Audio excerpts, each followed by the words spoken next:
Telefon dünyasında bazı karşılaştırmalar vardır. Sadece iki cihaz karşılaştırılmaz. Aslında iki teknoloji felsefesi çarpıştırılır. Bugün bu videomuzda tam da böyle bir kapışma var. Android dünyasının en pahalı, en güçlü ve en iddialı iki telefonu karşı karşıya geliyor. Bir tarafta Samsung S26 Ultra, Android dünyasının tahtından inmeyen güvenilir lideri. Diğer tarafta ise Xiaomi 17 Ultra. Donanımlarıyla teknoloji dünyasına ben buradayım ve kuralları ben koyarım diye bağıran bir cihaz. Ama işin ilginç tarafı ne biliyor musunuz? İkisi de aynı kalbe sahip. İkisi de aynı işlemciyi kullanıyor. Snapdragon 8 Elite Gen 5. Yani ham güç tarafında her ikisi de canavar. Ama karakterleri tamamen farklı. Samsung denge ustası, Xiaomi ise donanım manyağı. Bugün bu detaya tüm çıplaklığıyla mercek altına alıyoruz. Android dünyasının gerçek kralı kim? Hazırsak başlayalım.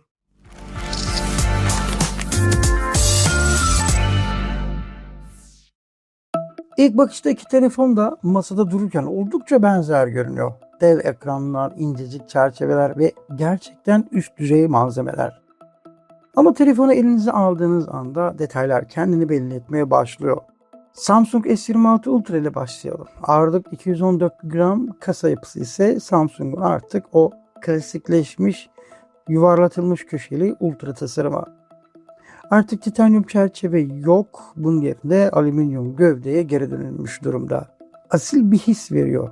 Ama Samsung'un asıl başarısı ağırlık dağılımında. Yani telefonu elinize aldığınızda o ağırlık kağıt üzerinde kalıyor ve elde gerçekten çok daha hafif ve dengeli hissettiriyor.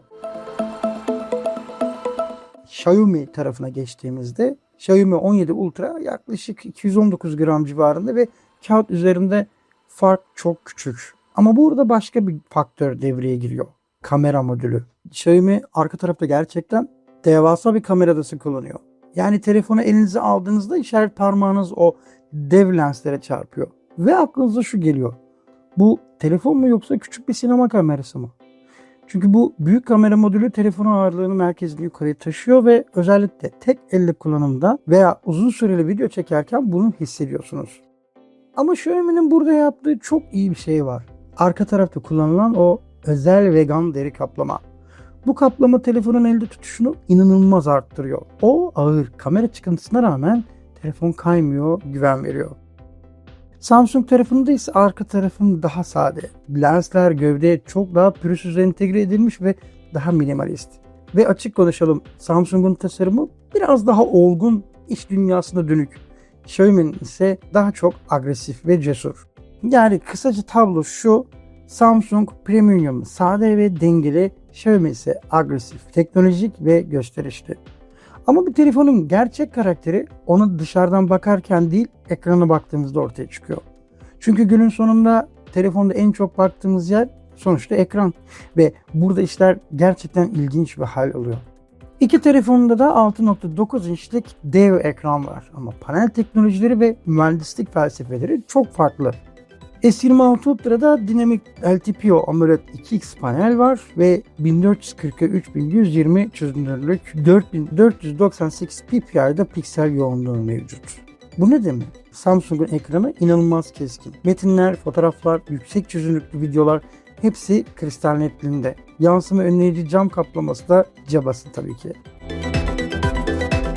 Şimdi Xiaomi tarafına bakalım. Xiaomi 17 Ultra'da da LTPO AMOLED panel ve 2608'e 1200 çözünürlük. Bununla birlikte de 416 ppi piksel yoğunluğu geliyor. Kağıt üzerinde Samsung daha keskin, bu bir gerçek, ama Xiaomi başka bir yerden çok daha sert saldırıyor. Parlaklık. Xiaomi 17 Ultra'nın ekranı, sıkı durun, tam 3500 nit tepe parlaklığına ulaşabiliyor. Güneş tam tepende olduğunda o kavurucu anlarda bile ekranı çok rahat bir projektör gibi görebiliyorsunuz.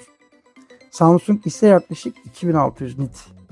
2600 nit zaten çok iyi bir değer ama Xiaomi yanında gerçekten çok daha parlak görünüyor. Xiaomi'nin bir avantajı daha var. Yüksek frekanslı PWM dimming. Yani bu teknoloji özellikle gece zifiri karanlıkta telefon kullanırken göz yorgunluğunu inanılmaz azaltıyor. Ama Samsung'un da bu yıl masaya koyduğu çok ilginç bir özelliği var. Privacy Display. Yani gizlilik ekranı. Yanınızda biri oturduğunda telefonun yan açıdan baktığında ekranı göremiyor. Sadece siyah bir panel görüyor ve bu özellikle toplu taşımalarda ve kalabalık ofis ortamlarında gerçekten çok işe yarıyor. Yani ekran tarafında tablomuz kısaca şöyle: Samsung daha keskin, daha güvenli. Xiaomi ise daha parlak ve daha göz dostu. Ama ekran sadece gördüğümüz kısım. Asıl güç kaputun altında elbette. Bu karşılaştırmanın en can alıcı kısımlarından biri tam olarak burada. İki telefon da pazarın en acımasız işlemcilerini kullanıyor. Snapdragon 8 Elite Gen 5. Bakın, 3 nanometre üretim teknolojisi ve içinde Adreno 840 GPU var. Bu işlemci şu anda Android dünyasının ulaştığı son nokta. Oyun performansı kusursuz, yapay zeka işlemleri saliselerle sürüyor ve video işleme performansı ise tek kelimeyle uçuyor. Telefonda kurguladığınız o 4K projelerini edit programlarına ya da diğer profesyonel yazılımlara aktarmadan önce kendi içinde işlemek istediğinizde bile cihazlar hiçbir şekilde terlemiyor. RAM tarafında küçük bir fark var elbette. Samsung 12 ya da 16 GB RAM seçenekleri sunuyor ama Xiaomi ise 16 GB RAM standart olarak geliyor. Depolama tarafında da ufak ama kritik bir fark var. Samsung, yani yılların güvenilir teknolojisi UFS 4.0 ile gelirken Xiaomi veri hızlarını bir tık yukarı taşıyan UFS 4.1 ile geliyor. Bu fark özellikle cihazdan bilgisayara devasa dosya transferleri yaparken avantaj sağlayabiliyor. Ama dürüst olmak gerekirse gerçek kullanımda, yani günlük hayatta iki telefonun inanılmaz hızlı. Tıklıyorsunuz ve açılıyor, gecikme yok, takılma yok. Soğutma tarafında da iki cihaz da gayet başarılı. Devasa Vapor Chamber dediğimiz soğutma blokları yarım saatlik oyun testlerinde ve ağır render işlemlerinde bile telefonların kasası sadece ılık olmakla kalıyor. Yani ısıyı çok iyi dağıtıyorlar. Yani performans tarafında net bir kazanan yok. Çünkü ikisi de canavar. Ama performansı besleyen, hayatta tutan bir şey varsa o da batarya. Gücü kontrol edemiyorsan o güç bir işe yaramaz arkadaşlar. S26 Ultra 5000 mAh bataryayla geliyor. Samsung burada yılların getirdiği yazılım optimizasyonuyla gerçekten çok iyi bir iş çıkartıyor. Telefon en ağır koşullarda bile günü oldukça rahat bitirebiliyor. Ama Xiaomi burada çıtayı bambaşka bir yere yükseltmiş durumda. 17 Ultra tam 6000 mAh bataryayla geliyor. Peki telefonu bir tuğlaya çevirmeden bunu nasıl yaptılar? Burada kullanılan teknoloji çok önemli. Honor'dan esinlenmiş olsa gerek Xiaomi, silikon karbon batarya teknolojisi sayesinde batarya kapasitesini devasa oranda büyütüp fiziksel boyutu aynı kalıyor. Gerçek kullanımda özellikle uzun süreli video çekimlerinde Xiaomi size o ekstra saatleri sunabiliyor. Ama asıl tokat o şarj hızıyla geliyor. Xiaomi kutusundan çıkan adaptörle 90 Watt hızlı şarj yapıyor. Samsung da bu yıl inadı kırıp nihayet 60 Watt hızlı şarja geçiş yapmış durumda. Xiaomi'nin devasa bataryası siz sabah kahvenizi içene kadar çok kısa sürede dolabiliyorken Samsung ise daha konservatif, daha güvenli bir yaklaşım izliyor. Batarya sağlığını yıllar boyu korumayı hedefliyor. Ama dürüst olmak gerekirse hem kapasitesi hem de şarj hızıyla bu roundda açık ara Xiaomi kazanıyor.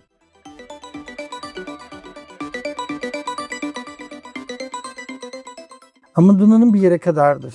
Çünkü bir amiral gemisinin kaderini belirleyen asıl şey kameradır elbet.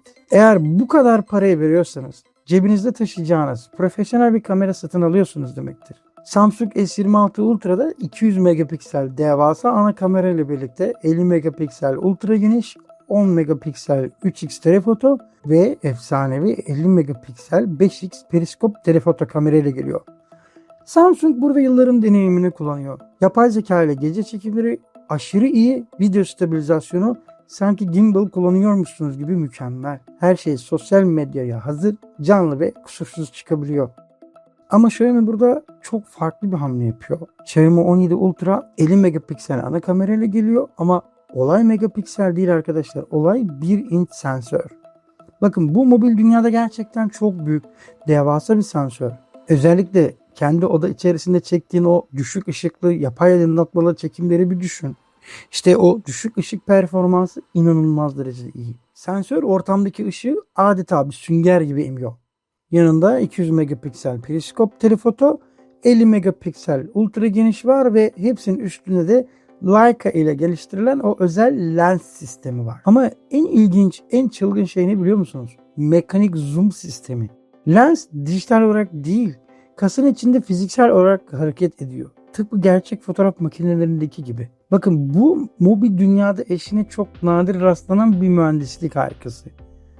Sonuç olarak zoom kalitesi inanılmaz iyi. Yazılımda değil, bakın optik olarak elde edilen o arka plan bulanıklığını çok daha doğal veriyor.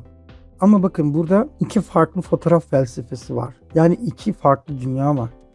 Samsung daha işlenmiş, renkleri patlamış, direkt sosyal medyaya hazır sonuçlar veriyor. Xiaomi, Leica gibi renk birimleriyle daha doğal, daha ham, daha sinematik bir his sunuyor.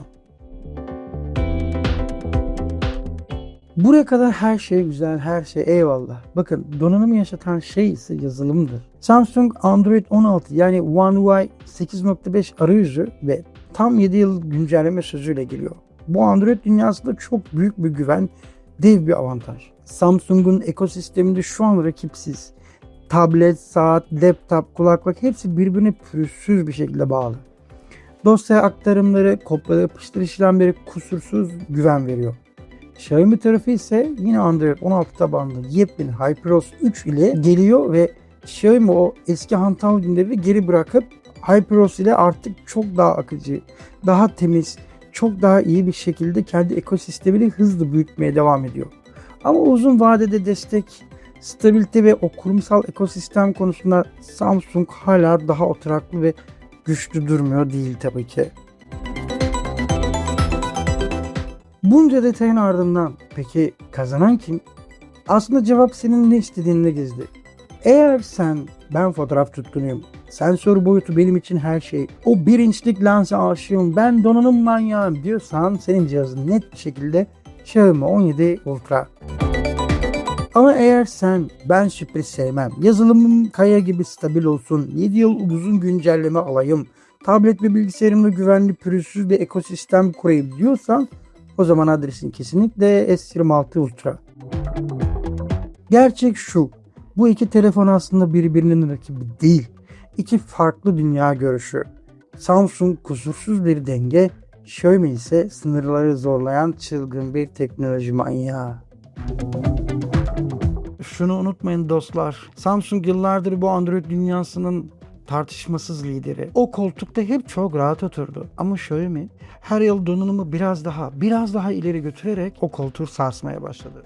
Peki sen hangisini seçerdin? Paranı güvenli liman Samsung S26 Ultra'ya mı yatırırdın? Yoksa donanım canavarı Xiaomi 17 Ultra'yı mı seçerdin? Yorumlarda yazmayı unutmayın çünkü hepsini tek tek okuyorum. Bu videoyu beğenmeyi ve kanalıma abone olmayı unutmayın. Bir sonraki videoda görüşmek üzere. Hoşçakalın.